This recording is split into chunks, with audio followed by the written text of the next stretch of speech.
Arab ದೊರೆಯನ್ನು ನನ್ನ ಸಹೋದರ my brother ಅಂತ ಮೋದಿ ಕರೆದಾಗ ಅವ್ರನ್ನ ವಿಶ್ವಗುರು ಅಂತೀರಿ, ಅವ್ರನ್ನ ಮಹಾನಾಯಕ ಅಂತೀರಿ. ಅದೇ ಮಾತನ್ನು ಬೇರೆ ಸಂದರ್ಭದಲ್ಲಿ ನಮ್ಮ ನಾಯಕರಾದಂಥ ಡಿ ಕೆ ಶಿವಕುಮಾರ್ ಅವರು ಬ್ರದರ್ಸ್ ಅಂತ ಅಂದರೆ ಅವ್ರನ್ನ ಮುಸ್ಲಿಂ ತುಷ್ಟೀಕರಣ ಅಂತೀರಿ, ಅವ್ರನ್ನ ದೇಶದ್ರೋಹಿ ಅಂತೀರಿ.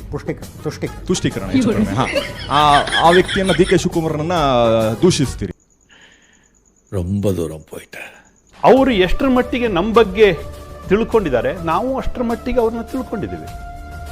ಅವ್ರು ಎಷ್ಟು ಪ್ರೀತಿ ಮಾಡ್ತಾರೋ ನಾವು ಅಷ್ಟೇ ಪ್ರೀತಿ ಮಾಡ್ತೀವಿ. ಅವರು ನಮ್ಮ ಬಗ್ಗೆ ಎಷ್ಟು ವಿಶ್ವಾಸ ಇಟ್ಟಿದ್ದಾರೋ ನಾವು ಅಷ್ಟೇ ವಿಶ್ವಾಸವನ್ನು ಇಡ್ತೀವಿ. ಇದು ಒಂದು ಭಾಗ. ಮೋದಿಯವರು ಹೋದರು, ಅಬುದಾಬಿಗೆ ಹೋದರು, ಸೌದಿಗೆ ಹೋದರು, ಎಲ್ಲರನ್ನೂ ತಬ್ಬಿಕೊಂಡ್ರು. ನಾವು ಕೂಡ ಎಲ್ಲರೂ ಕೂಡ ಹಾಗೇನೇ ಅಭಿಪ್ರಾಯವನ್ನು ಪಡ್ತೀವಿ ಮತ್ತು ಅದು ಒಳ್ಳೆಯದು ಕೂಡ. ನೀವು ನೋಡದೇ ಇರತಕ್ಕಂಥ ಜಗತ್ತು ಇಲ್ಲ ಅಂತ ಭಾವಿಸಬೇಡಿ. ನೀವು ನೋಡದೇ ಇರಬಹುದು, ನಿಮ್ಮ ಕಣ್ಣಿನ ದೂರಕ್ಕೆ ಅದು ಕಾಣದೇ ಇರಬಹುದು, ಆದರೆ ಜಗತ್ತಿಲ್ಲ ಅಂತ ಭಾವಿಸಬೇಡಿ. ಯಾವತ್ತೂ ಕೂಡ ತೂಕ ತಪ್ಪಿ ಅನಂತಕುಮಾರ್ ಹೆಗಡೆ ಮಾತಾಡಿಲ್ಲ. ಹೇಳಿದ್ದನ್ನು ಅಪಾರ್ಥ ಮಾಡಿರ್ತಕ್ಕಂಥವ್ರು ನೀವು, ಹೇಳಿದ್ದನ್ನು ತಿದ್ದಿರ್ತಕ್ಕಂಥವ್ರು ನೀವು, ತಿರುಚಿರ್ತಕ್ಕಂಥವ್ರು ನೀವು. ಅನಂತಕುಮಾರ್ ಹೆಗಡೆ ಯಾವತ್ತೂ ತೂಕ ತಪ್ಪಿ ಮಾತಾಡಿಲ್ಲ. ಏನು ಹೇಳಿದೀವೋ ಅದನ್ನು ಒಪ್ಕೊಂಡಿದ್ದೀವಿ, ಅದನ್ನು ಸಮರ್ಥನೆ ಮಾಡ್ಕೊಂತೀವಿ.